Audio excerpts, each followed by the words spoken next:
ज्ञापन समय लेके और बाकायदा मेरे से, और फिर मैं समय लूँ तब देने जा रहा हूँ। तुमने नाथी का वाड़ा समझ लिया इसको। याद आवेला नाथी बाई, याद आवेला नाथी बाई, दिख जावेला नाथी बाई रा बाड़ा। बोल मुहावरा शिक्षकों को फटकारा। ज्ञापन समय लेके और बाकायदा मेरे से, और फिर मैं समय लूँ तब देने जा रहा हूँ। तुमने नाथी का वाड़ा समझ लिया इसको। याद आवेला नाथी बाई, याद आवेला नाथी बाई, दिख जावेला नाथी बाई रा बाड़ा।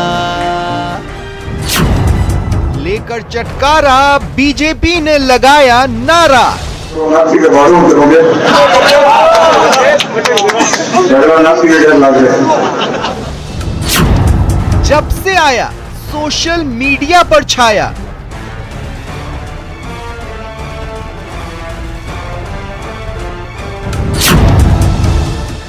तो और बाड़ा सियासत को सुहाया। कोई नाराज तो किसी ने मौका ताड़ा, नाथी का बाड़ा सियासी अखाड़ा। सियासत में बात निकलती है तो दूर तक जाती है। इस बार बात दूर, बहुत दूर तक जाते हुए एक मुहावरे पर रुकी है। नमस्कार, आप देख रहे हैं प्राइम डिबेट। आपके साथ मैं हूं स्वप्निल।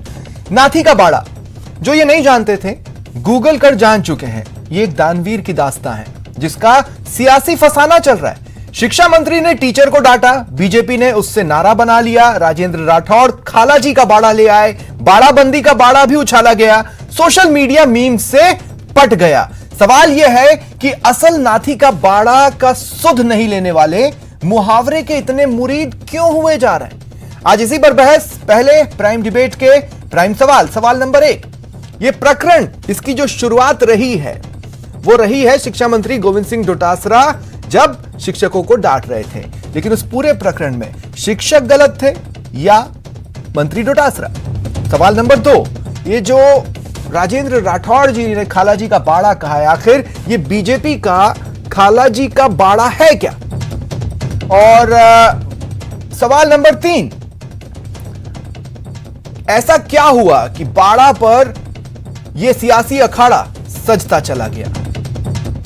और मेरे साथ जो गेस्ट पैनल जुड़ रहा है, आपको इंट्रोड्यूस करवा देता हूं। राजेंद्र आर्य जी कांग्रेस नेता हैं, पंकज मीणा जी बीजेपी नेता हैं, अंजनी पोद्दार शिक्षक नेता और अवधेश अकोदिया वरिष्ठ पत्रकार। आप सभी का स्वागत है न्यूज 18 राजस्थान पर। घटना की शुरुआत से ही सवाल की शुरुआत मैं करना चाहता हूं। राजेंद्र आर्य जी, देखिए डोटासरा जी ने सही कहा, क्योंकि नाथी का बाड़ा होता तो शिक्षकों के साथ ऐसा बर्ताव तो नहीं होता, क्योंकि नाथी का बाड़ा से कोई मायूस नहीं लौटता था।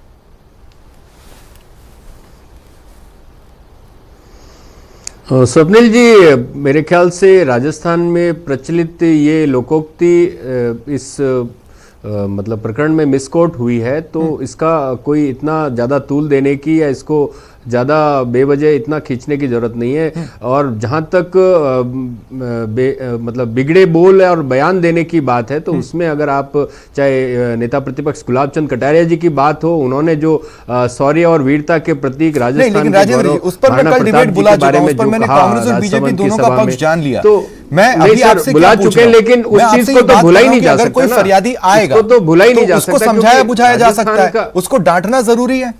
देखिए, हो सकता है वो सारी बात अगर सही टीचर स्कूल में अपना प्रेजेंट दिखाकर यहां आया हो तो वो गलत है, लेकिन अगर वो छुट्टी लेता है तो उसका अधिकार है, तो उसे समझाया जा सकता है, उसे समझाया बुझाया जा सकता है, फटकारा जाएगा।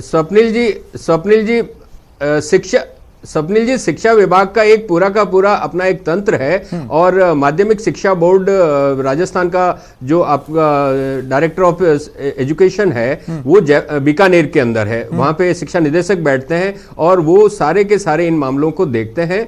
उसके अलावा माननीय जो मंत्री हैं वो अपना सचिवालय में या उसके अलावा जहां प्रशासनिक उनकी व्यवस्थाएं रहती है वहां बैठते हैं। तो ये सारी बातें हैं। और उनका कहने का अगर आपने देखा होगा तो बार बार वो स्ट्रेस देके कह रहे थे थे कि अरे भाई ये कोरोना काल रहा और उसके बाद में बच्चों की पढ़ाई का बहुत वो हस्र हुआ। आप मतलब ये बात कह रहे हैं कि साहब आप छुट्टी दे के आए हैं सिर्फ रिप्रेजेंटेशन देने के लिए। अरे भाई रिप्रेजेंटेशन तो आज हमारे हर एक जिले के अंदर ये व्यवस्था है कि किसी भी मतलब सरकार का प्रतिनिधि कलेक्टर के रूप में जिले में मौजूद होता है। मंत्री के पास 24 घंटे अवेलेबल है। बार बार मंत्री के पास स्वप्निल जी बार बार मैं एक बात कहता हूं कि बार बार मंत्री के पास आकर वो साबित क्या करना चाहते हैं। मतलब आप ये देखिए ना, शिक्षा विभाग के निदेशक हैं, शिक्षा विभाग के उपनिदेशक हैं, जिला शिक्षा अधिकारी हैं, देखिए सभी तरीके पूरी तरह उम्मीद है कि आप इस बात को समझते होंगे कि एक तो छुट्टी लेना हर एक व्यक्ति का अधिकार है और दूसरा किसी को किस चीज की जरूरत है ये थोड़ा ना आप नापने के लिए बैठे हैं। ये तो वो आदमी तय करेगा ना कि उसको कितनी जरूरत है।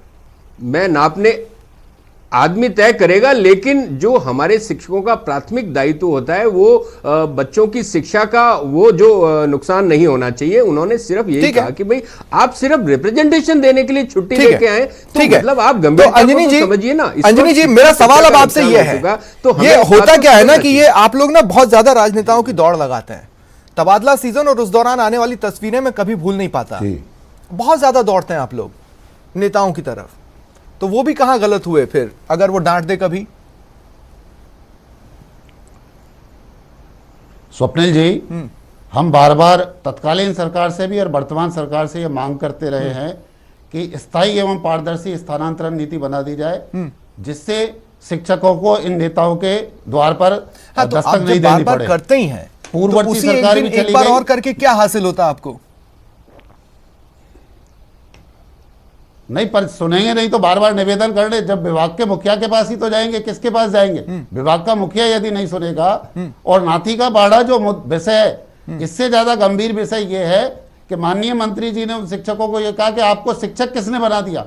वो राजस्थान सरकार की जो निर्धारित प्रक्रिया है उससे शिक्षक चयनित होकर के आए हैं और अवकाश लेकर के आए हैं। विभाग के मुखिया को यदि ज्ञापन दे रहे, वो किसी यदि ज्यादा काम का दबाव था माननीय मंत्री जी पर, तो ये कह सकते थे भाई सचिवालय में आके मिले, उनको बैठा करके एक तरह से कैदियों की तरह बंद करके, और आप कैसे यहाँ पर आ गए? मुझे एक बात और समझाइए अंजनी जी। देखिए अंजनी जी, मेरा सवाल आपसे ये है, जैसा कि मैंने पहले भी कहा, तबादला सीजन में सिर्फ अपने तबादले के लिए भी तो टीचर्स दौड़ लगाते थे ना, और यहां तो कोरोना काल है। स्वप्निल जी मैं यही निवेदन मैं कर रहा हूं कि तबादले की ये प्रक्रिया को क्यों नहीं बंद कर देते, स्थायी और पारदर्शी स्थानांतरण नीति लागू कर दें। लेकिन दोनों राजनीतिक दलों में डिजायर सिस्टम से स्थानांतरण किए जाते। अब जब डिजायर करानी है तो निश्चित रूप से अंजनी जी आपने जान का खतरा मोल लिया। देखिए मैं बताता हूं, गोविंद सिंह डोटासरा जी ना जगह जगह चुनाव के नाम पर घूम रहे हैं, ठीक है? उनके आसपास जाना खतरे से खाली नहीं था। मैं यही कहना चाह रहा हूं। नहीं, कोरोना काल में बिल्कुल सही बात है आपकी कि नहीं जाना चाहिए, लेकिन अभी कोरोना काल में ही अब मंत्री जी ने बैठक बुलाई है शिक्षक संघों की, उसमें क्या 70-80 शिक्षक संघों के पदाधिकारी आएंगे, तब कोरोना का खतरा नहीं रहेगा, पढ़ाई का खतरा नहीं रहेगा बच्चों की का। शिक्षक यदि अपनी फरियाद लेकर के जाता है इस विभाग के मुखिया के पास, तो कोरोना का खतरा है, पढ़ाई का भी खतरा है, ठीक है। लेकिन मंत्री जी बैठक बुलावे, सरकार बैठक बुलावे, तो कोई कोरोना का खतरा नहीं। ठीक है। पंकज जी, मुझे एक बात समझाइए, ये खाला जी का बाड़ा क्या है?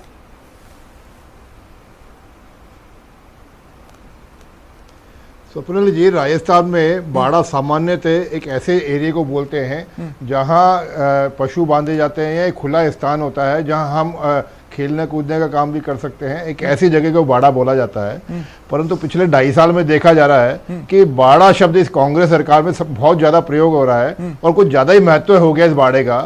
लगातार तो ये पिछले 2.5 साल से बाड़ाबंदी कर रहे हैं। इनके विधायक अपने घरों में कम रहते हैं और बाड़ाबंदी में ज्यादा रहते हैं। और अब जब विधायक बाहर आ गए तो जो विधायक और माननीय मंत्री बाहर आते हैं वो ऐसे इस तरह के देखिए होता क्या है कि बहुत से शब्दों को बहुत अलंकार के साथ ना बीजेपी बहुत बेहतरीन तरीके से ले आती है। अब खाला जी का बाड़ा सुनने में वो नहीं लगता जो आप बोल रहे हैं, आप समझ रहे हैं? वो कहीं ना कहीं ऐसा लगता है कि उसमें शायद किसी धर्म विशेष से उठाई गई शब्द के जरिए कोई टिप्पणी या वार करने की कोशिश हुई है? जी, मैं बिल्कुल उसी पे आ रहा हूं, परंतु मैं एक चीज स्वप्निल जी जरूर कहना चाहूंगा। राजस्थान में पूरे कोने कोने से 500-600 किलोमीटर दूर से व्यक्ति कोई अपनी मन की बात, पीड़ा कहने के लिए जब जयपुर आता है तो ये सोच के आता है कि माननीय मंत्री, माननीय विधायक, माननीय मुख्यमंत्री कम से कम मेरी बात सुनेंगे। और ऐसे में शिक्षकों की वाजिब मांग के लिए आपके शासनकाल में आपकी जन सुनवाइयों में भी जलील करो, ये वास्तव में राजस्थान के लिए दुर्भाग्यपूर्ण बात है। डांट दिया करते थे।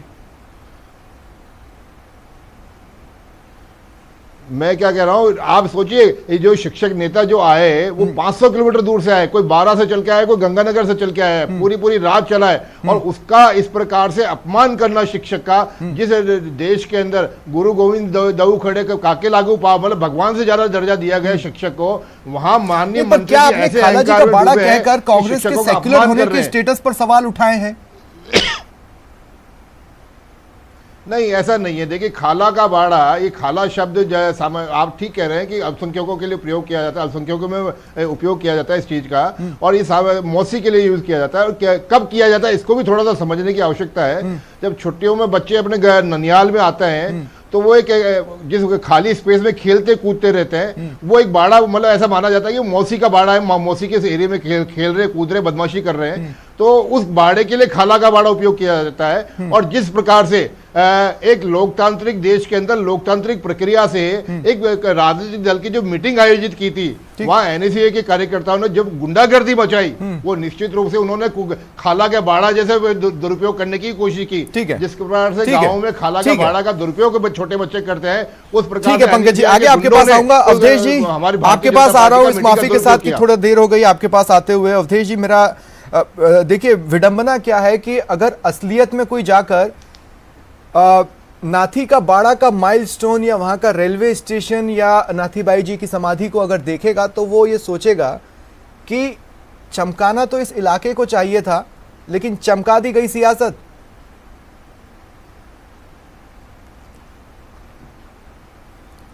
देखिए स्वप्निल जी, आपने प्रोग्राम के इंट्रोडक्शन में एक बात कही थी कि शिक्षा मंत्री को जो मुहावरा है नाथी का बाड़ा, इसका प्रयोग नहीं करना चाहिए था, क्योंकि नाथी के बाड़े में तो सब लोग आ सकते हैं। देखिए, जितनी भी कहावतें, लोकोक्ति, मुहावरे, ये सारी चीजें जो बनी हैं वो सारी पुराने टाइम की हैं। तो पुराने टाइम में जो चीजें थी वो कितनी सही थी, और आज की जो राजनीति है जिसको हम सो कॉल्ड लोकतंत्र कहते हैं, डेमोक्रेसी हैं, उसमें वो चीज, सारी की सारी चीजें मिसफिट होती हैं। तो उन चीजों को यहाँ पे बोलना, इंप्लीमेंट करना आप जब भी करोगे तो वो मिसफिट होंगी वहां पे। तो इस तरह की चीजें करना मेरे हिसाब से उपयुक्त नहीं है। देखिए, शिक्षा मंत्री की कुछ बातें वहां पर सही थी, जैसे वो इस तरह की शिक्षकों की मांग नहीं थी कि उनको बिल्कुल अर्जेंटली कोरोना काल में जब इतने ज्यादा पेशेंट आ रहे हैं, इतने ज्यादा संक्रमण फैल रहा है, वो इतनी दूर से चल के वहां पर उनके पास आते, ऐसी कोई अर्जेंसी उनके पास नहीं थी। वो ठीक कह रहे थे बिल्कुल, लेकिन उनका ये कहना कि आपको शिक्षक किसने बना दिया, ये मेरे हिसाब से उनका हो सकता है कई बार सडनली चीजें निकल जाती है आदमी के मुंह से, तो एक नहीं होना चाहिए था। क्योंकि सरकार के किसी भी ओहदे पर जो व्यक्ति होता है, मुख्यमंत्री अशोक गहलोत बार बार कहते हैं कि हम सरकार नहीं है, हम लोगों के ट्रस्टी हैं, कस्टोडियन हैं लोगों का लोकतंत्र के अंदर। तो कोई भी मंत्री है या और भी किसी ओहदे पर है, उसको उसी तरह से व्यवहार करना चाहिए। ऐसी चीजें नहीं बोलनी चाहिए, खासतौर पर पुरानी चीजें जो अब मिसफिट हैं। नहीं, लेकिन अब आप देखिए ना, इसमें कुछ तो ऐसा रहा होगा कि बीजेपी ने उस पर नारा भी बना लिया। आप देखिए सतीश पूनिया जी के अगर आप देखेंगे जनसभाओं को, खासकर सुजानगढ़ की जनसभा को, तो वो बेरोजगारी का नारा लगाते हैं, पीछे से आवाज आती है नाथी के बाड़ा में। क्या मजाक चल रहा है क्या? देखिए स्वप्निल जी, आज का जो दौर है आप जानते हैं, पूरे, मैं नेताओं की नहीं कह रहा हूं, पूरे समाज की बात कह रहा हूं। पढ़ाई लिखाई से लोग दूर होते जा रहे हैं। तो ये तो आप एक मुहावरे को, कहावत को नारे में बदल दिया। आजकल तो जो सोशल मीडिया पे चलता है, जो व्हाट्सएप पे लोग फॉरवर्ड करते हैं, उसको नेता अपने भाषणों में इस्तेमाल करते हैं, विधानसभा और संसद में बोल देते हैं उन चीजों को। तो वो तो एक बहुत स्तर सब जगह गिर रहा है, तो वहां पर भी गिर रहा है। देखिए, जो कोई भी पुरानी चीज होती है, जो शिक्षा मंत्री है वो भी उसने उन्होंने उसका नेगेटिव अर्थ में प्रयोग किया। जो बीजेपी के प्रदेश अध्यक्ष हैं उन्होंने भी उसको नेगेटिव अर्थ में प्रयोग किया। नाथी का बाड़ा ऐसी चीज नहीं है जिसको आप नकारात्मक अर्थों में लें, वो तो बहुत अच्छी चीज थी। वो यदि कोई बन जाता है तो उससे अच्छी कोई स्थिति नहीं है। असल में डेमोक्रेसी के अंदर इतने प्यार भरे शब्दों में कभी नहीं सुना जितने प्यार भरे शब्दों में पंकज जी ने मुझे समझाया। लेकिन ठीक है, सियासत का एक रंग है।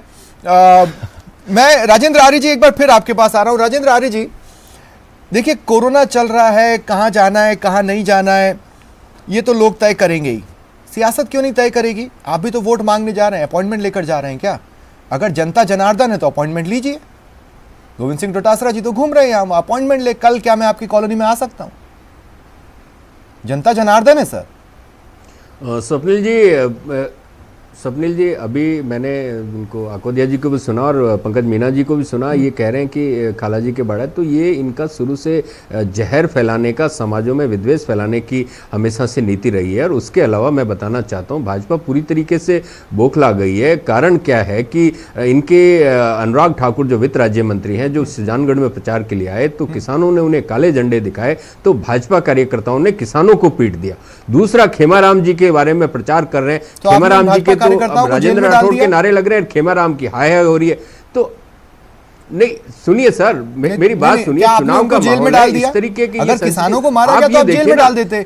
या फिर ऐसा हो सकता है कि आपसे बचने के लिए वो भाजपा कार्यकर्ता नाथी के बाड़ा में गए और माफी ले आए हों। स्वप्निल जी आप देखिए ना कि भाई आप अनुराग ठाकुर को काले झंडे किसानों ने दिखाए और भाजपा कार्यकर्ताओं ने किसानों को पीट दिया। हाँ। तो मुद्दा ये है कि आप किस तरीके की बात कर रहे हैं। आज राजस्थान के 25 सांसद हैं, 25 सांसद कहीं नजर नहीं आते, सिर्फ चुनाव में घूम रहे हैं या मंत्री चुनाव में घूम रहे हैं। राजस्थान के लिए इन्होंने आज तक कुछ किया नहीं और ये किस बात की राजनीति कर रहे हैं। और गुलाब चंद जी कटारिया ने तो मतलब शौर्य, सम्मान और राजस्थान की गौरवशाली परंपरा का अपमान किया और वो पहली बार नहीं किया है। उन्होंने जितनी बार गंदे और जितनी असभ्य भाषा गालियों का प्रयोग करते हैं वो। अगर आप किसी टीचर की मेहनत, उसके छुट्टी लेने के अधिकार पर सवाल उठाते हैं तो आप एक छोटी मोटी माफी तो मांग सकते हैं। गुलाब चंद कटारिया जी ने 2-3 बार माफी मांगी, पर गोविंद सिंह डोटासरा जी ने साफ कर दिया मैं माफी नहीं मांगूंगा। गुलाब चंद जी नहीं, आप समझिए ना, इसमें माफी वाली बात नहीं है। उन्होंने कहा कि भाई क्या इतना बड़ा मुद्दा था कि आपको रिप्रेजेंटेशन देने के लिए छुट्टी देनी पड़े। उन्होंने कहा कि भाई कोई भी बात, आपकी दरखास्त है, एप्लीकेशन है, कोई भी प्रतिवेदन अंजनी पोद्दार जी जवाब देंगे आप? से पहुंचाया जा सकता है, शिक्षा निदेशक के पास पहुंचाया जा सकता है, सबके पास पहुंचाया जा सकता है। बात पे अगर अंजनी पोद्दार जी जवाब देंगे आप? चीजें सारी की सारी सुनी जाती है।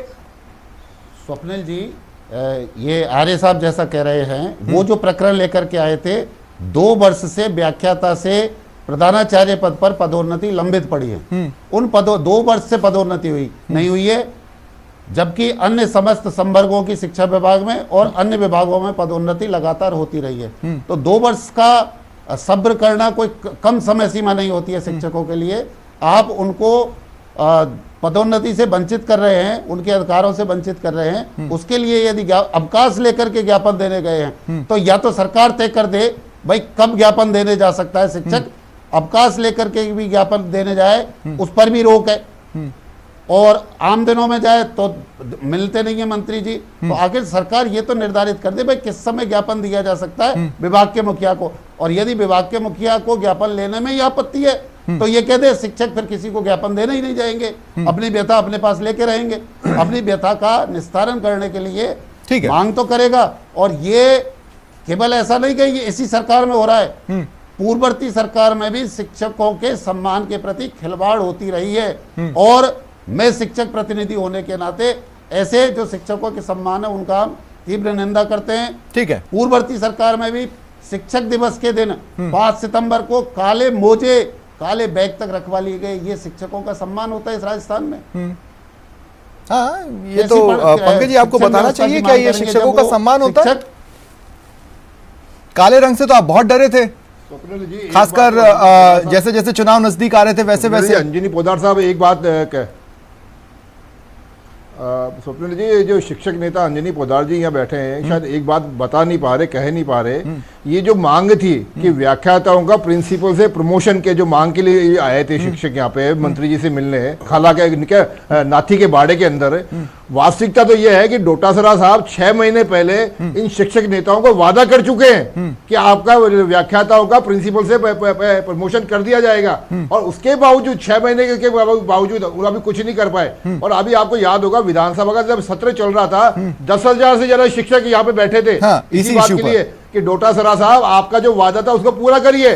ठीक है, तो मजे की बात देखिए, लेकिन देखिए एक और इशू मैं पकड़ना चाह रहा हूं, मेरे पास समय चूंकि कम बचा है इसलिए मैं इसको पकड़ लेना चाह रहा हूं। एक और बड़ा फेमस हुआ, गजेंद्र सिंह शेखावत जी ने इशारों में कहा कि राजस्थान में एक अशोक का बाड़ा भी है। अब देखिए बाड़ा क्या होता है ना, जैसे मान लीजिए पशुओं का बाड़ा है तो उस बाड़े के अंदर सारे पशु सुरक्षित हैं। जैसे बाड़ाबंदी है तो उस बाड़ाबंदी के अंदर मौजूद सारे नेता सुरक्षित हैं, और सुरक्षा का भाव वही दे सकता है जो पूरी तरह निश्चिंत हो कि मेरा कुछ नहीं बिगड़ सकता। तो अगर अशोक का बाड़ा है तो वो एक सच्चाई है, बीजेपी से एक्सेप्ट नहीं कर पा रही, समय समय पर इस बात को बोल रही है कि आने वाले समय में सरकार गिर जाएगी, और ये कहते कहते हम अगला चुनाव देखेंगे। अशोक का बाड़ा है ना वहां पे दिल्ली रोड के ऊपर, जहां वो अभी आसाम के विधायक प्रत्याशी आए हुए हैं, वो अशोक का बाड़ा ही तो है जहां से आसाम के अंदर वो आपसे सुरक्षित है। 20-22 विधायक प्रत्याशी आए हुए, तो कांग्रेस के लिहाज से वो उसके अंदर आपसे सुरक्षित है। पता नहीं वहीं क्यों सुरक्षित महसूस करते। पूरे राजस्थान में सैकड़ों होटल है, ये चुनिंदा 1 या 2 होटल के अंदर ही वो सुरक्षित क्यों महसूस करते हैं, और बार बार प्रयोग किए जा रहे हैं। कभी गुजरात से आता है, कभी आसाम से आता है, कभी मध्य प्रदेश। राजेंद्र आर्य जी शॉर्ट में काउंटर कीजिए, अशोक के बारे क्या बोल रहे हैं आप? उद्घाटन होना चाहिए। स्वप्निल जी, गजेंद्र सिंह जी शेखावत राष्ट्र के मतलब जल शक्ति मंत्री हैं। राजस्थान सरकार ने, माननीय मुख्यमंत्री जी ने मांग की कि जो जल जीवन मिशन है उसमें 90-10 का अनुपात क्यों नहीं करता, फालतू की बातें करते हैं, जबकि राजस्थान मरुस्थलीय प्रदेश से पेयजल की समस्या है, सिंचाई की समस्या है, उस पर तंज कस लिया तो बुरा क्या है? चीजों के ऊपर वो फैसला नहीं लेते। नहीं, तंज कसने से अच्छा काम करके दिखाए ना वो आज पूरे 25 सांसद गिना दो। इस तरीके से प्लीज आज के दिन नहीं, मैं क्लोजिंग कमेंट लेना चाहता हूं। अवधेश अकोदिया जी, पूरी डिबेट आपने सुन ली, क्लोजिंग कमेंट दे दे।